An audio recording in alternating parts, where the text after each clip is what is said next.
So, welcome and good morning. Okay, it's a quite complicated day today. We are virtually outside. We are present here, physically present here, and with our mind, with all our energies here, of course, to listen to Professor Skelton.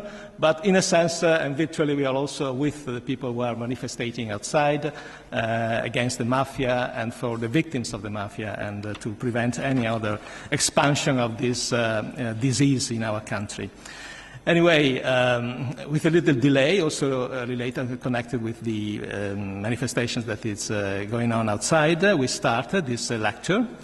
And I'm particularly, pleased to welcome to Padova Professor Ann Skelton, who is, going to give this Lectio Magistralis before an audience, which is made mostly of people from students from the Masters in Human Rights and Multilevel Governance, as master that we started at the University of Padova some years ago. That is, addressed to students from not only from Italy but from many other countries, and we are quite proud of attracting a certain number of students from abroad on human rights. And within, in the framework of this master, we also host Save the Children Chair, which has been attributed to Professor Arianna Saulini. A chair in which the children's rights issues are taught, are promoted, and in a sense, they have increasingly become part of our scientific remit in this university. The meeting of today is organized with the support of the Human Rights Center of the Padua University, which is a center that deals with research and training in the area of human rights, in the many areas of human rights. Has been established many years ago, and has over the years been the center that has promoted cultural research and also social activities in the field of human rights for the protection and promotion of human rights in our university, in our town, and in Italy in general.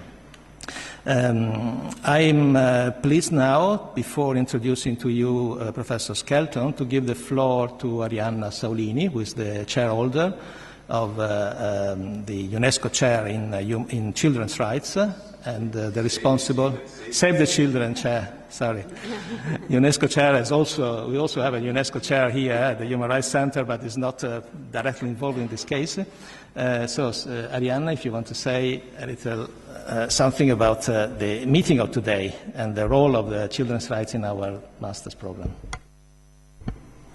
Thank you, Paolo. It was a pleasure for me to be here, and most of all, we are really very proud of the collaboration we have with the Center for Human Rights.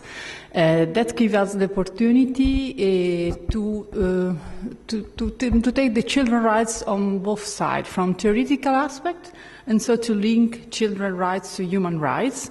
They, of course, are linked, they are part of human rights, but in this momentum, especially in Italy, is good to underline that and to talk about that with students, so to be them aware about children's rights as human rights. So we are very proud to be part of this course.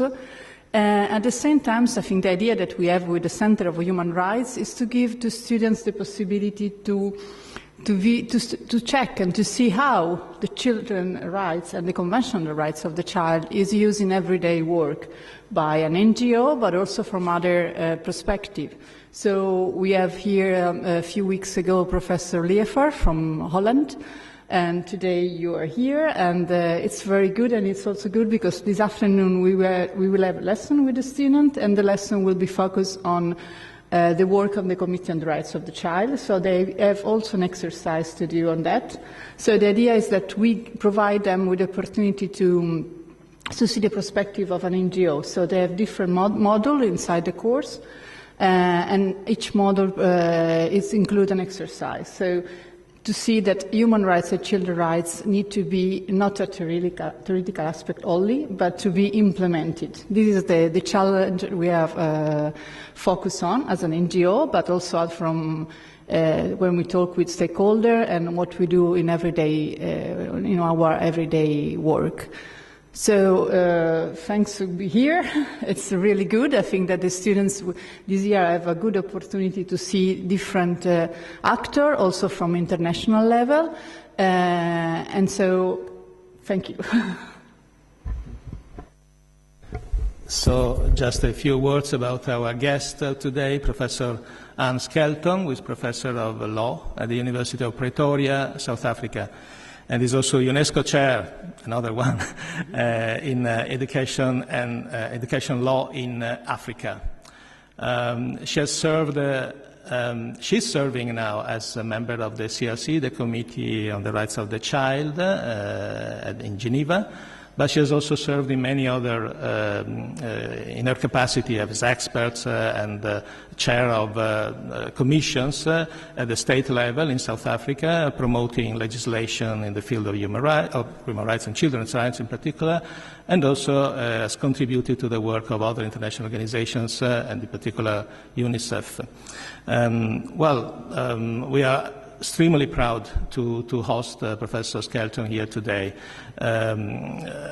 We asked her to have her lecture, leaving some time at the end of the lecture to questions or interventions from the audience.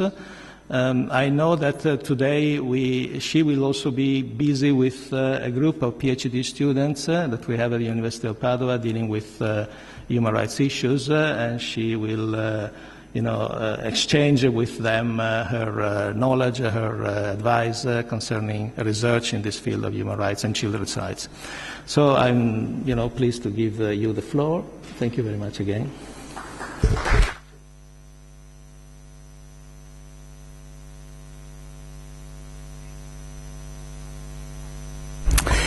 Thank you very much for the warm welcome. It's wonderful to be here. Walking here from the station alongside of the rally was, of course, for me very reminiscent. I'm South African. I'm used to protest. It happens around me all the time. And I'm very honored to have this many students in the room on a day like this. So well done for being here.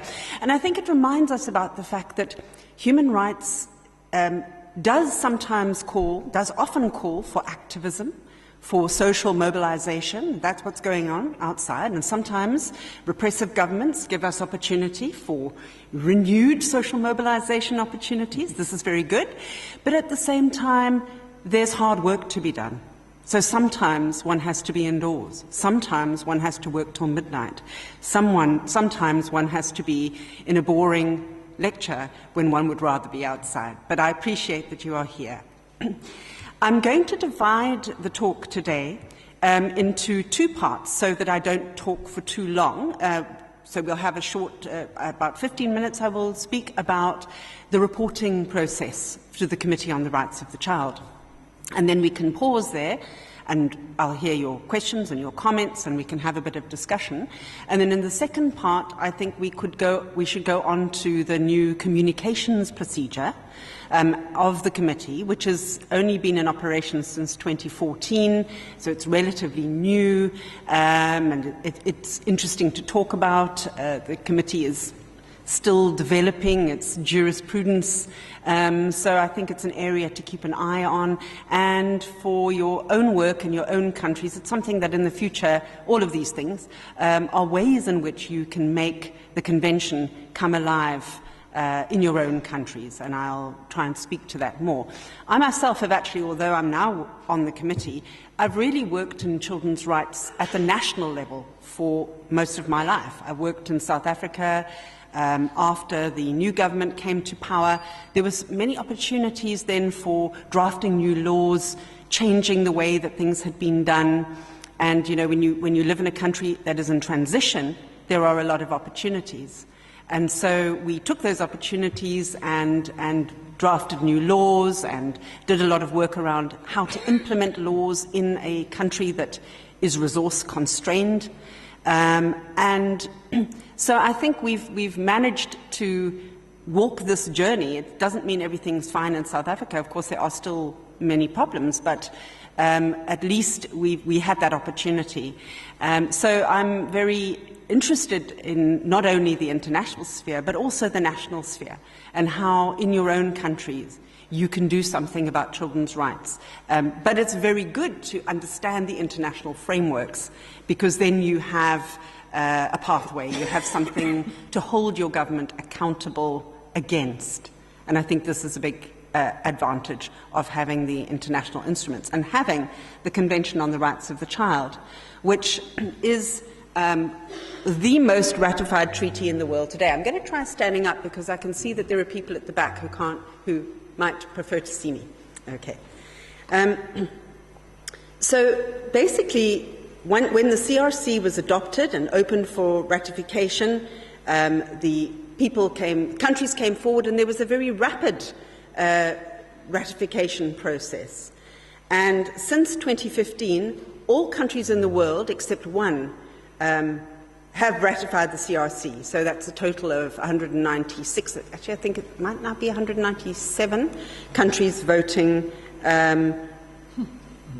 Sorry about that one. But Kaime has reminded us to be cognizant of the reservations. So no less than 70 state parties have entered reservations or declarations when they ratified the convention. So they're saying, yes, we want to ratify this convention, but there are certain things that are a no-go area for us. Okay, so consequently, although en masse it indicates a basic acceptance of the premise of the welfare of children being achieved best through this instrument, there is still a struggle between universal ideas and the relevance of context. So the fact that there's religion, culture, and that people are trying to understand and make these rights real within that broader framework as well. So we should never forget that. It's not as simple as saying, well, everyone's just signed up to this. Actually, some states have said, well, yes, broadly, but there are some things that we're worried about. So it's a process still of getting everyone to agree on what the perfect situation is when we have full compliance with children's rights. Of course, there are 3 optional protocols. The first 2 were both passed in 2000. The first was on the involvement of children in armed conflict, and the second on the sale of children, prostitution, and child pornography. Now, these optional protocols grew out of global studies. So there was a UN global study on children in armed conflict that was led by Graça Machel, who was Mozambican and later married Nelson Mandela. But before she married Nelson Mandela, she was the lead independent expert on this global study. And then the second global study was undertaken by Pinheiro. And Pinheiro's study was the second study was on the sale of children. And this study resulted in also a special rapporteur being appointed on the sale of children.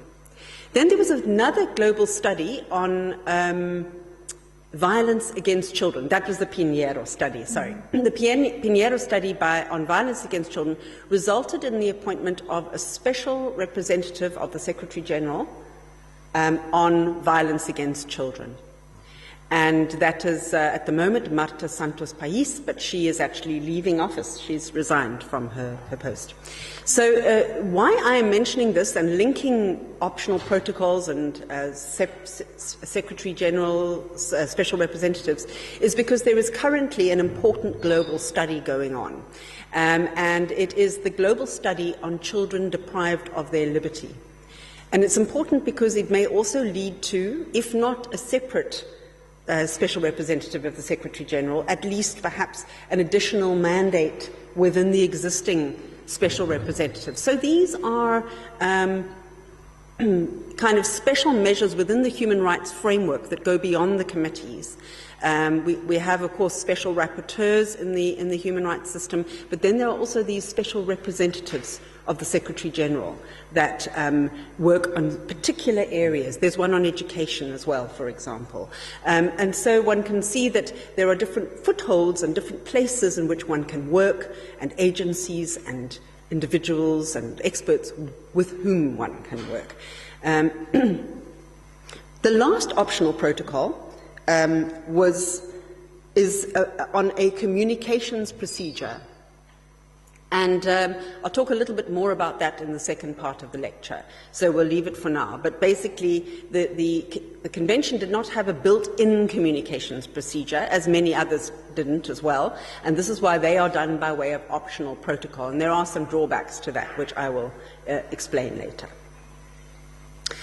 So what about the Committee on the Rights of the Child then? I mean, essentially, of course, it is there to oversee the implementation of the Convention on the Rights of the Child, and states that have ratified the Convention have to report on a regular basis to the Committee, saying what progress they have made. The Committee gives concluding observations, which are essentially recommendations, and every time the country comes back, then the Committee will ask them, but last time we asked you to do this, you haven't done it, when are you going to do that, and so on. The Committee has 18 members who each serve 4-year terms, and 9 are elected every 2 years, which kind of creates some continuity, because obviously if all 18 left every 2 years, it would be chaotic. Of course, many members serve more than 1 term, so it's quite common for members to serve 2 terms, actually. We have just had 1 member departing who served 4 terms. He was almost like an institution. He could remember every country that had ever come and so on. But this is not really encouraged. It's better for people to serve two terms, I would say. Now, the elections take place in New York, and all the states that have ratified are allowed to vote, except, of course, you know who. So the thing is that it's kind of strange for me that the elections take place in New York, because I associate New York, UN in New York, with security, the Security Council work and so on. And I associate largely Geneva with human rights. And so it almost feels as though the wrong people are asked to vote about this. And I think I was very naive when I was nominated by South Africa for the Committee on the Rights of the Child, because I didn't realize what a political process that is. And it shouldn't be. People are independent experts if they're on committees. So the first hurdle and the first problem is that you have to be nominated by your own country, which means that people who are very critical of their governments, which many good human rights and children's rights activists are, might not be the people that the government want to put there.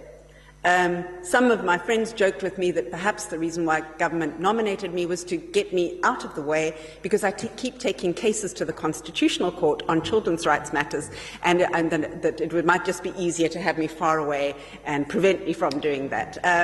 I don't think that's entirely serious, but I mean, sometimes perhaps these things could happen. But there is a risk that the wrong people get onto these committees.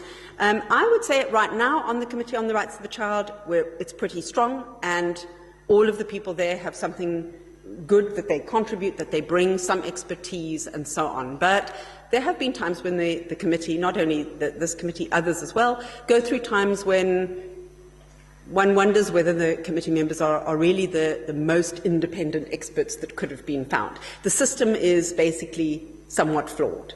The appointments, the nominations process and the voting process. So, on paper at least, candidates must be experts in the field, children's rights in this case, and they must be fit and proper persons for office. Well, I don't know, it's a bit funny to say that you're a fit and proper person. Who knows what that means? But anyway, it's something that is in the framework for who should be nominated. States then nominate, as I've said, and the way that happens is also a bit obscure. The Office on Human Rights sends sends a note verbal, which is like a letter saying, please be aware there are vacancies coming up on these committees, or there's voting coming up on these committees. And that goes through to the missions of the state parties in Geneva and New York. And then those are sent to the countries where the mission has a capital. So the capitals then receive it. And probably it usually goes to the Foreign Affairs Office, whatever this is called in the particular country. And quite often those people are not necessarily in touch with the people that might be aware of who would be the best children's rights people to put forward, or human rights people, or disability, or women, depending on which committee we're talking about. But I'll confine myself to ours.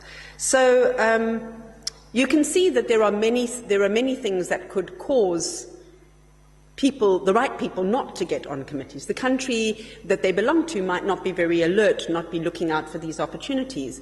Some countries are quite keen to get people on these committees, and others are not that bothered, especially children's rights. They may think, horrors of horrors, that is not that important. Of course, I think it's hugely important, but some governments might not think so. They put all their energy into getting onto the Security Council or the Human Rights Council, and not so much on these kinds of bodies. But the good part is that once the committee members are elected, they are independent. They are not there to do the bidding of their governments. Their governments cannot tell them what to think, or how to vote, and so on. So the last elections were held just last year, and the term of office is for 4 years, but I was elected in 2016 and started in 2017. So the re-elections for the people who were appointed at the same time as me would be next year. This is actually the committee voting on the year that I was there. I was in New York. You actually have to go to New York and be available to meet with officials from the missions. And you sit there's a long hall called the Hall of Delegates, the Salon de Délégués, something like this. And you sit there and people come in and you have 10 minutes. It's like international speed dating. You've got 10 minutes to say why you would be a good fit on the committee. And so then they vote. And this is a room where the voting was happening. This picture is on the day of election. And what is interesting here is that South Africa and Somalia, so the person that was doing the voting for South Africa, it had already happened by the time the picture was taken, would have been sitting here. The gentleman sitting next to me is from Somalia, and this was the first time that Somalia had voted for a member of the Committee on the Rights of the Child, because they had only just ratified the convention. So they were the last country they were the last country to ratify the convention, right? So this was their first opportunity, the round of voting was there. And as it just happens, alphabetically, they're next to South Africa. So I just felt like that was a photo opportunity that I couldn't miss. Behind me is Benyam Mesmer. He's Ethiopian, and he's a member of the Committee on the Rights of the Child as well, and he was actually the chairperson for 2 years. You might notice that he's very young. He's young. He's still in his 30s, and he's already completed being the chair for 2 years on the committee, and he's still on the committee. And he's also on the African Committee of Experts on the Rights and Welfare of the Child. If I'm not mistaken, he is the chairperson of that committee at the moment. So he is, watch that space, because that could be the Secretary General of the future. The committee meets 3 times per year at Palais Wilson in Geneva. And when you think of Geneva, you tend to think of that huge Palais des Nations, where all those flags are and where the big chair is outside and so on. Well, actually, the committees don't meet there. They meet at this rather old and delightful building, which is right on the lake. So it's a very nice place to be, and we are there for 3 times a year. But we are locked up inside all day long, so we don't get a lot of sightseeing, except for the weekends, but even then we have to read a lot, so we don't get a lot of time to enjoy the beautiful sights of Geneva, but it is a lovely place. So let me now talk then a little bit about the process of reporting, because this is the way in which most NGOs and governments engage with the with the committee. The committee then takes reports on both the CRC and the optional protocols, 1 and 2. The third optional protocol, remember, is different. It's a communications procedure. So very often states ratify the CRC first and then they later ratify the protocols. And the rule at the moment is then that they have to report separately on the protocols first, and then only when they come back again, they can amalgamate it all together in one report. This is actually made for, I would say, some bottlenecks in reporting. It's a bit unfortunate, but the convention themselves say this. But it would be easier and quicker if states could just report on all of it all at once. And after the first time they do, then they'll come and they'll report on everything all at once. So what the committee does then is we hear the states' reports and we also hear alternatives. This chart actually shows us other things that the committee can do. States' reports, we also issue general comments from time to time, usually not more than one a year, and they are on various topics. So the most recent one that we did was on children in migration situations. The one before that was children in street situations. And we're currently working on a revision of General Comment number 10, which is on juvenile justice, and I'm actually chairing the working group on that, and we're hoping to adopt it at the next session in May. And then you'll see the blue things at the bottom are on the right-hand side. Is it the right-hand side? Yes, the right-hand side. And they're grey on your screen, I see. They are part of the communications procedure, individual complaints and inquiries. The parallel reports, or alternative reports as they're more often called, are happening parallel at the same time as the state party reports. As I'm going to explain to you now, our committee has a special procedure called precessional meetings, where we meet with NGOs and children. So these then are the practical steps, and it's presented here as a cycle because one shouldn't think of it as a one-off event. The states have to come back. And when they come back, we will ask them why they didn't do what we asked them to do before, if they haven't, and so on. But it starts at the moment, the general approach is, it starts with the submission of the state party report. So the state party has the opportunity to put in their report, and they also submit a document that tells us about the demographics of their country and so on, so that we have context, and that has to be updated from time to time. And then the submission of NGO reports comes in at least 3 months before the pre-sessional working group. And there's usually about 6 months between the state party and the NGO. So the NGOs usually then will have looked at the state party report, and they're often then responding to it and saying, well, the government says this, but actually it's not like that. This is how it really is, and so on. Then we have the pre-sessional working group, where we consider the NGOs, human rights commissions, UNICEF does a report at that time as well. So everyone that's not the state comes that week. And it's a closed session, whereas when the state comes, it's an open session. The reason for this is that in some states, NGOs would be afraid to speak out in public. And all sessions, all open sessions, are televised live on the UN TV, cable, whatever it's called. So in order to allow protection, the sessions where the NGOs come are closed, not open. And it's so that they can speak freely and not fear any reprisals by their governments. Children also come during this week, usually then supported by NGOs, and we give extra time to be able to meet with children outside of sessional time. So we quite often would meet with them at 9, whereas session starts at 10, and they tend to get more time than the adults, because the adults can give us a lot more written information, whereas with the children also quite often give us written information, but it's important for us to engage with them and talk to them and listen to them. Nowadays, of course, with technology, we are sometimes doing this via Skype as well.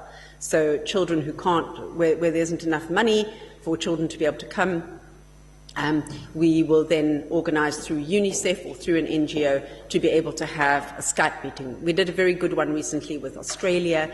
We've also done it with the Pacific Islands as well, quite effectively.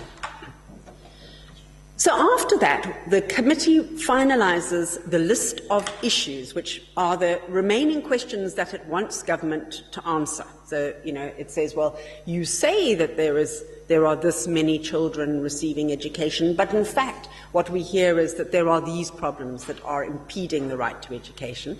And so, please tell us what is the correct position. So the list of issues is a kind of refined way of getting to the heart of what we're really worried about. And I think it's quite a useful process. And we only do that once we've heard from the NGOs and from the children. So once we've heard the other side, as it were, then we feel ready to say, okay, this is what we really want to know. Then the governments compile written replies, they send them to us. Then there's the plenary session where the government comes and there is a state delegation that presents to us. It's very intense. We ask a lot of questions. They have their breaks and their lunches and their evenings are just taken up trying to cope with this. It's a very intense process. At the end of the same session, we issue concluding observations so that there is an immediacy about it. They come, they report, we dialogue with them, and then we will issue, before the end of that session, concluding observations.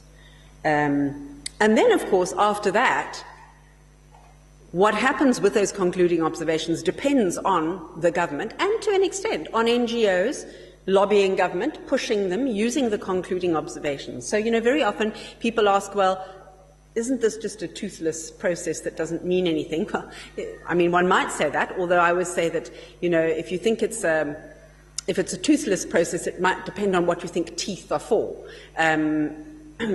It's not, we don't bite, but at the same time we talk. And talking does persuade, and talking does ultimately change things. But we need the partnership of NGOs on the ground, of human rights commissions, of UNICEF and so on, to fill in those gaps when they get back to the country to say, so the committee said this, how are we going to actually achieve that? What are we going to do? And so then they come back, and that's why it's a cycle. They come back, and then we will ask them, what have you done? So we're very fortunate that there is an NGO based in Geneva called Child Rights Connect. They do have interns from time to time. If anyone's interested in that opportunity, you should look on their website. And they assist the committee with particularly with that precessional working group when the NGOs come, when the children come. And they prepare the children, for example, for meeting with the committee, tell them what to expect and so on. And I think they have an excellent website that explains everything, how one does the reporting process and so on. There's a new simplified reporting procedure. The whole UN human rights system is under a lot of pressure to become simplified, to become leaner. I don't think they want us to become meaner, but they want us to become leaner. And they want, the UN wants us to obviously do things quicker, and it's true, you saw that process, it's quite lengthy. So there is a bit of a problem with these processes, and there's a need to speed them up.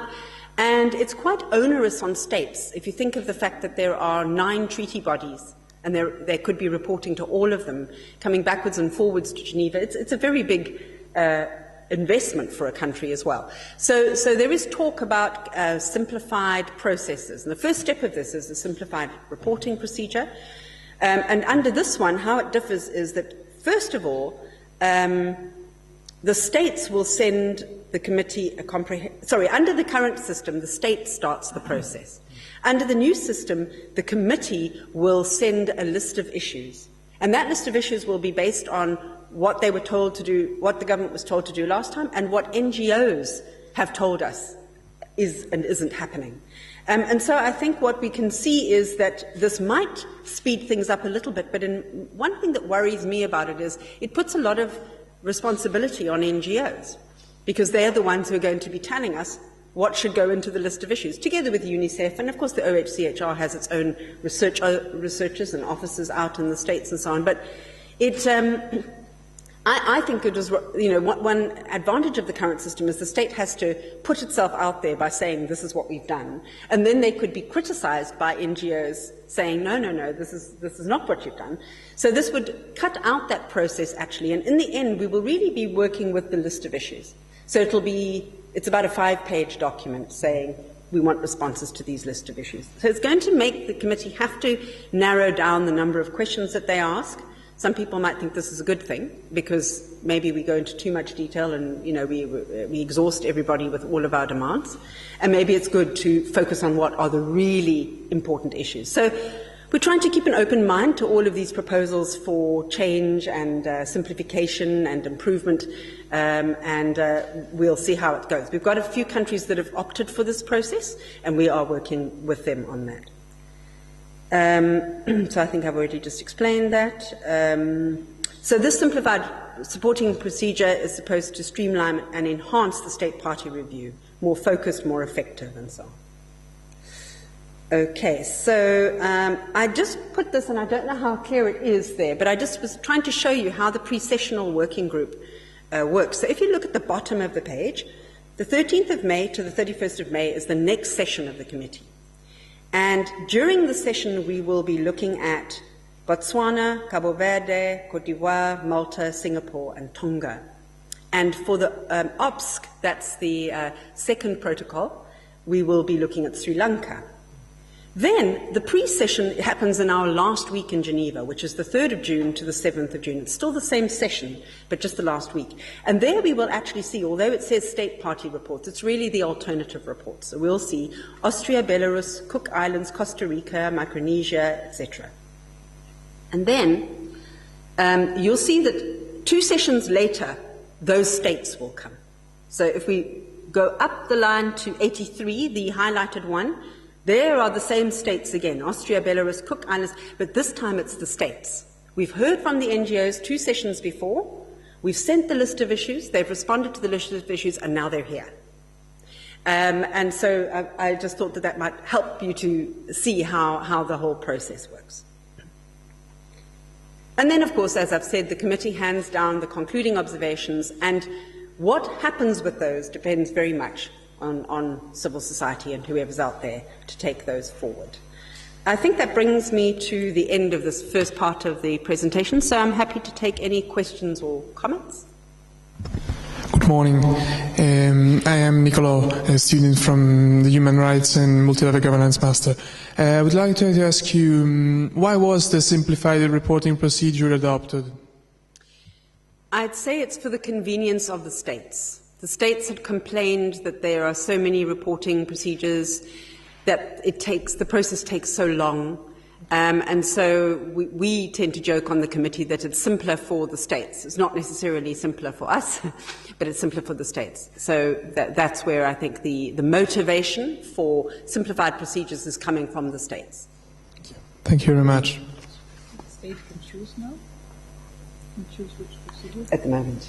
Until we adopt, yes. So Ariana was just asking me, so the states can choose? So yes, at the moment it's kind of in pilot phase, so they can choose which method they want to go with. And Croatia and Hungary were our first states, and they're coming up next time, I think, where we've used the list of issues process. And I think Switzerland is another one that's opted for it. So there are a few states that have opted for it.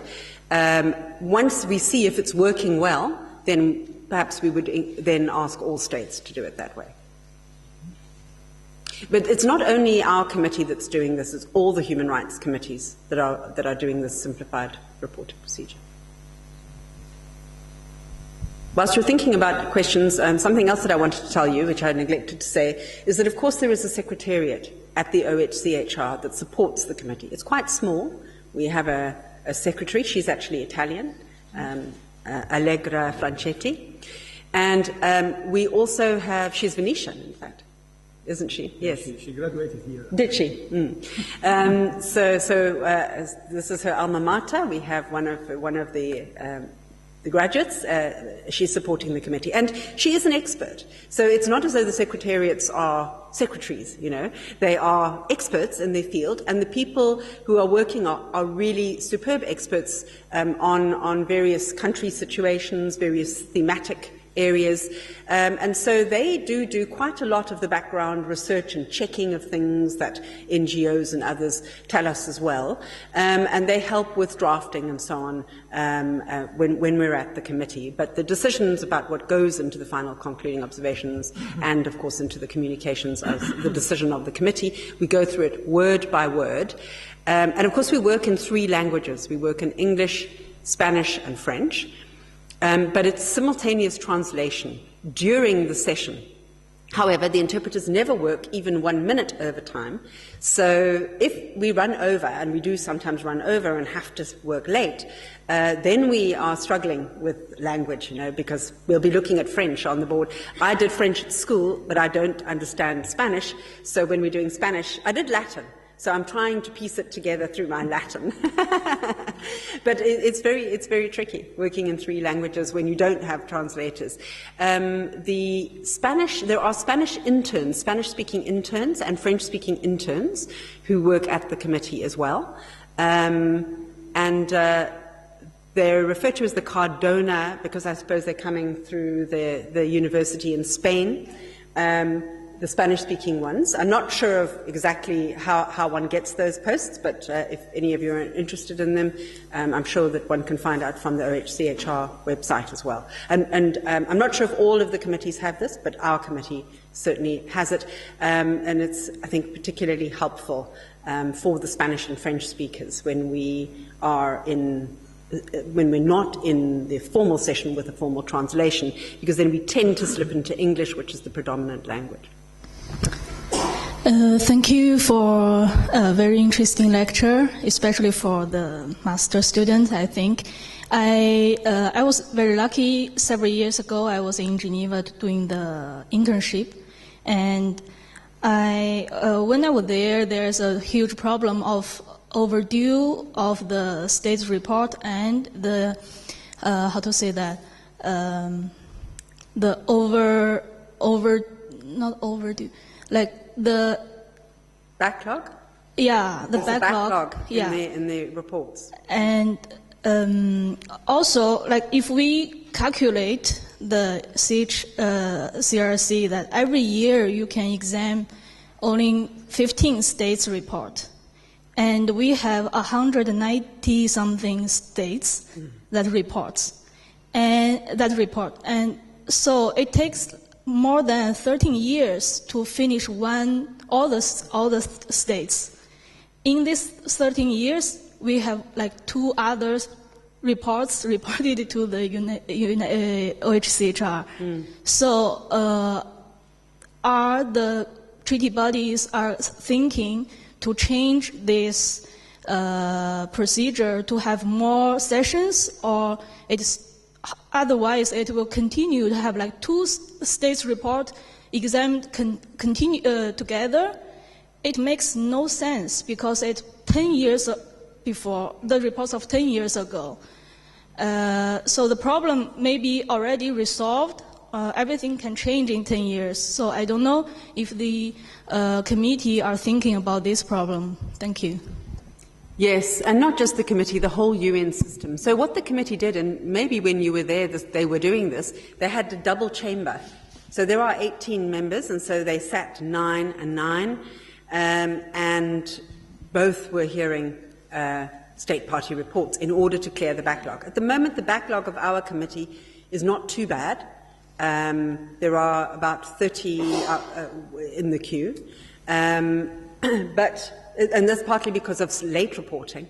Late reporting also means that there aren't always, that many in the queue. If all the states were reporting on time, the problem that you raise would certainly be as massive as it sounds. But because of the states not reporting timeously, a lot of the time it doesn't feel quite as bad as that. But it is still a major problem. And there's been a resolution by the United Nations to streamline the whole reporting process. And this is often referred to as Vision 2020. And in Vision 2020, there are various scenarios that have been suggested and put forward for different ways of changing the way that reporting is done. One of the suggestions is to have only one Human Rights Committee that is made up of experts from the different sectors. So if you had an 18-member committee, you could have 2 members from the Committee on Children's Rights, 2 on disability, 2 on women, 2 on, it could be like done that way. Of course, each of the specialized committees tends to be worried about that. We tend to think that that will weaken the protection of the rights in your particular sector. But that is one definitely clear possible option on the table. Another one is to put all of the reporting sessions side by side or back to back, so that states at least come for one. If they come every 4 years, or maybe only every 8 years, this is another possibility, only every 8 years, and then they report on everything, like the first week they'll be doing children's rights, the second week, it would probably be 2 in a week actually, and they at least only come once, but then they more or less spend a month in Geneva reporting to the various different committees. It is also a possibility, but one of the difficulties with it is kind of accommodating everyone at once in the UN system, having all the committees present, because at the moment we're staggered and we're not usually there at the same time. So the Human Rights Committee is there at the moment, for example, and sometimes we are there for 1 week at this, that overlaps with one of the other committees. But if you have everybody there, then all the buildings and all the meeting spaces will be full, and it will be logistically somewhat difficult. So these are some of the suggestions that are being made, and there's a meeting of the chairpersons coming up, the chairs of the various groups, or it may have just happened. Sorry, no, I think it's just happened. And there are various think tanks and meetings happening around this Vision 2020. So 2020 is kind of the year in which the reforming of the UN treaty body system is supposed to be concluded. So there could be a lot of changes in the future. The only thing is that I think the UN is like a big ship, if it wants to change course, it will take a while. But it's certainly, there's a big pressure. Again, it's coming from states. Largely, the states want to see the system, streamlined, improved, transformed, made quicker. And one can have sympathy with the fact that it's quite an arduous process at the moment. I think it is. It's just developed over the years, and as more and more treaties were added, it became more and more difficult for states to actually manage. And the Convention on the Rights of the Child, its success is also its problem, because we have so many signatories that have to report. I would like to know to what extent the work in the CRC is collective, is done in cooperation between the members, or if it is just individually taken by all members. Yeah. No, in fact, our committee is quite collegial. From what I hear from other committees where there's a lot more friction and tension between different kind of factions within the committee. We do disagree with one another sometimes, but we're usually quite collegial, and we get a bit heated in the room, but then we will still drink coffee afterwards and so on, so we're fine. But we very rarely have to vote. So in other words, we manage to reach consensus most of the time. But I'll let you into a secret, which is not really publicly known. We have written our first view under the communications procedure, in which there is a separate but concurring decision and a dissent. It's not out yet. It will be on the website, I suppose, later this year. It's in translation, but we've completed it. So this will be the beginning of, I suppose, one can see slight differences coming. But I think this is also important for the development of jurisprudence, that there should be nuance, that there should be, different opinions. Not everybody, of course, the committee is made up of people from different career backgrounds. Not all are lawyers. The communications is a very legalistic part, and some of us are more worried about the jurisprudence than others. Others just feel like, let's just make a good decision and it will be fine for these children. But others of us are saying, no, but if we say that for these children, then how will that be if another case on different facts comes, and so on. So it's we're still early in our jurisprudence, the committee, and so I think it's a natural development. But my colleague who's on the Human Rights Committee, Christoph Haynes, you probably know him as well because he's part of the global campus. Christoph tells me that he's on the Human Rights Committee, and he says that it goes so fast and they have so many communications there that he very often just reserves the right to write a dissenting opinion, even though he hasn't really decided yet, just so that he can really think and read, because there's so much work to do in session that sometimes, and you've got about, I think, 21 days after the session ends to write a dissent. So there is a little bit of room for breathing, thinking, seeing if you agree with the majority or not, and so on. But then you have to actually say at the time that you're reserving your right to do that. So he says that he's kind of started to adopt the strategy of just saying that every time, and often ends up agreeing with the majority, but at least he has the opportunity. We're not quite as busy as they are on communications. They come for an extra week just to deal with communications. They've got so many. Yes? May I ask you something? Italy was under review in January, and so we received concluding observation recently. And for the first time, we noticed that there was a link through the SDGs and the CRC principle and rights. So is the committee doing some work on that could come up in a few months or something? Something is coming? Yes. Well, we have a subcommittee that's working on the SDGs, and actually, Benyam Mesmer, that was in the photograph earlier, he's chairing that subcommittee. So he is frequently reminding us that we should also make a link to the SDGs and close that circle, as it were. So we are attempting to be more cognizant of the SDG, and we often have debates about that, about the connections and so on. We, of course, we want to be rights-based, we want to be convention-based, but at the same time we want to reach to those goals and make sure that states are seeing this as a process of the things going together. You start from your rights base, but you are aiming for a particular goal and hopefully going beyond it. If I may, I'd like to move on to the second part of the presentation now. So the optional protocol to the Convention on the Rights of the Child on a Communications Procedure is clearly too long a name to be able to remember, so people tend to call it OP3 or OPIC. In fact, the committee calls it OPIC, and some people refer to it as the third optional protocol, so you'll often hear it referred to in these different ways. It entered into force on the 14th of April 2014, and it took a while for communications to start coming in, and the first few were mostly inadmissible because the things that happened before the date and so on. So it's really only now that the communications are starting to pick up, and we are now beginning to see that we will have a backlog soon. Well, or maybe it's more realistic to say we already do. So there are 51 signatories, and parties that have acceded is now standing at 43.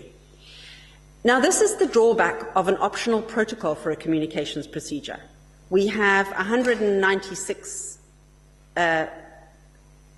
Convention on the Rights of the Child ratifications, but only 43 of the optional protocol. So the optional protocol only applies to those states that have acceded to its operation. And I looked on the website yesterday, so it's in alphabetical order, and you can look for your country. I'll just pause on each slide. If you see your country, go, yay! Okay.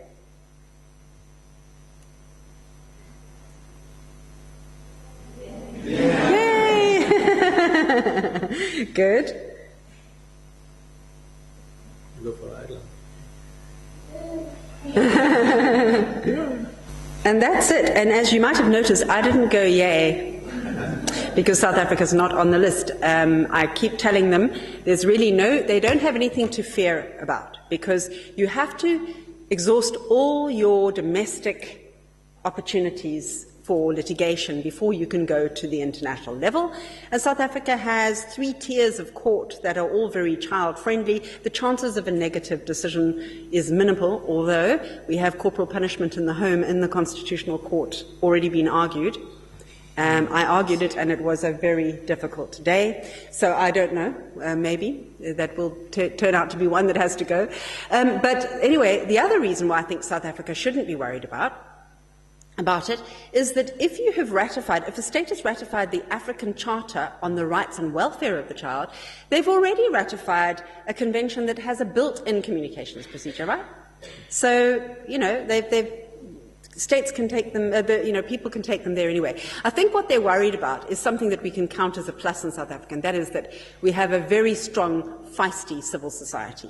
And they know that there will be lawyers that will look for the opportunities to take cases. In fact, South Africa has taken, the Centre for Human Rights at our university has taken either 2 or 3 cases to the African Committee on the Rights and Welfare of the Child.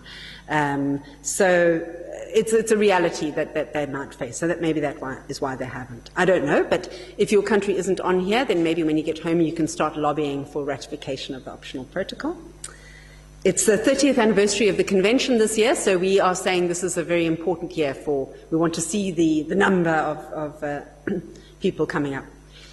So, some facts about it then, and in many ways it's similar to other communications procedures. It's a quasi-judicial procedure, it's written, we don't actually have hearings.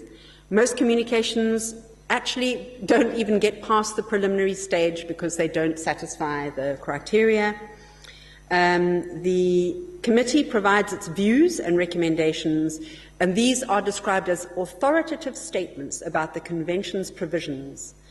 And the remedies rely, to a great extent, on the will of the state party. So, in other words, there isn't any, we can't do very much if the states don't do as they're told. So it's not a court, there isn't an oral hearing. There are lawyers in the sense that lawyers are writing the papers, but they don't come and argue in front of the committee. And it's not really legally enforceable. This is the process, the submission of communication, the registration of the communication. So the committee has to decide when a communication arrives, should we register it? Because we can actually reject it on certain grounds right from the beginning, not even register it if we think that it's completely unfounded. Or we could register it, but if we do, then we have to ask the state party's opinion. But we can register and say, we're registering it full stop, or we're registering it but we want to hear from the state only on the issue of admissibility first. So then we separate out whether the case is admissible from the merits. So we do that. We've been doing that lately. At the same time, there may be a request for interim measures, and this could be where there's an immediate risk, and it has to be an urgent, serious, grave risk that's occurring or that may occur, and therefore action has to be taken now. And that requires us then saying to the state, do not deport this child, or other options. I mean, deportation is the one that springs to mind because it's the most common kind of case where we get these kinds of things. But another one might be that a child has been put out of a facility that is for children and wants to go back in, or these kinds of things. So there could be other situations where we have to do interim measures, and we have a new set of guidelines which have just gone up on our website. We make the decision about admissibility usually then. Either we make it at the beginning and then don't continue with the case, but even if we do decide to go on to the merits, we might still decide not to, we might still at the end decide that the case wasn't admissible. And then there's also implementation and follow-up. So after we've made our recommendations or given our views and our remedy is out there, then we still have to follow up to see. And quite often we say, please report back within 6 months to tell us what you have done about this.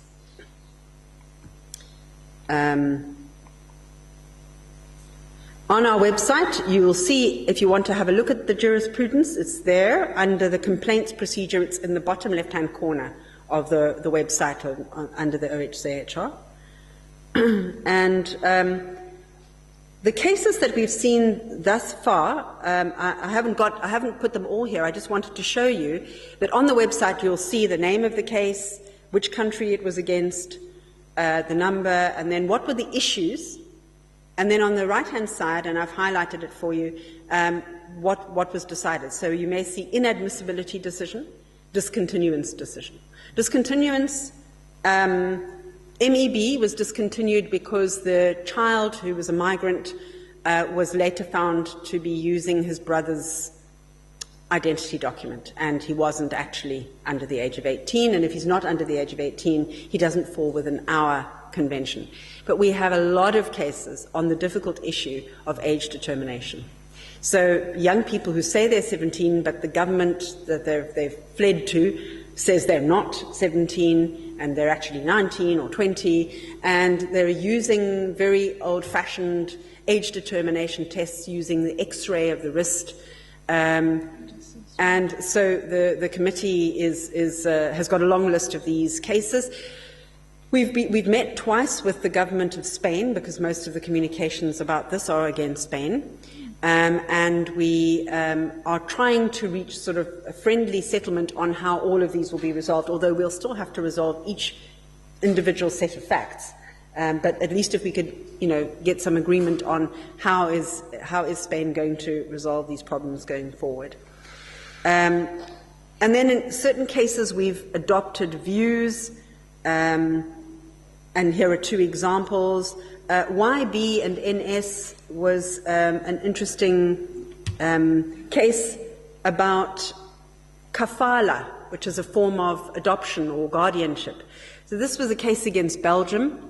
The parents were a Belgian-Moroccan couple. One was Belgian, one was Moroccan. And the woman had a job in Belgium, but before she got that job, they had taken responsibility or guardianship under the kafala system for a child. And there was a court order for it. There was no doubt that they had gone through that process. They were allowed to go to Belgium, but when they applied for her to come to Belgium, Belgium refused to allow the child to come. And so the claim was brought on best interest, that the state wasn't looking at her best interests, and on children, and also, interestingly enough, on discrimination on the ground of ethnic origin. The argument here was that discrimination because it was kafala and not adoption, because if it was adoption, Belgium would have recognized it. And so the argument there was, by the author, was that this is discrimination. Now, the committee spent a long time debating all of these issues, and we were all agreed that the best interests of the child had not been upheld, that the administrative processes that she'd gone through hadn't properly considered that she was bonded with these people, whatever the legal arrangements were. First of all, she was tied to them, she had a relationship with them, and so it would have been in her best interests to be with them. And so that was the first thing. None of us disagreed about that. But there were some differences of opinion between committee members about whether the state was discriminating unfairly. They were discriminating, but were they discriminating unfairly if they said that there was a difference in the legal arrangements between kafala and adoption? Because there is a difference in the legal arrangements between kafala and adoption. So some members of the committee thought that we should say, yes, the discrimination was unfair. Others felt that this case was not squarely, or it didn't have to be decided on that basis, because once we found a violation on one right, we found a violation. We can ask for the remedy, which is allow the child to come to Belgium. And so in the end, this is if you read this judgment, this is what you will see. The judgment then, having decided that there was a violation of the child's best interest, did not go on to decide on the issue of whether there was discrimination on the basis of ethnic origin.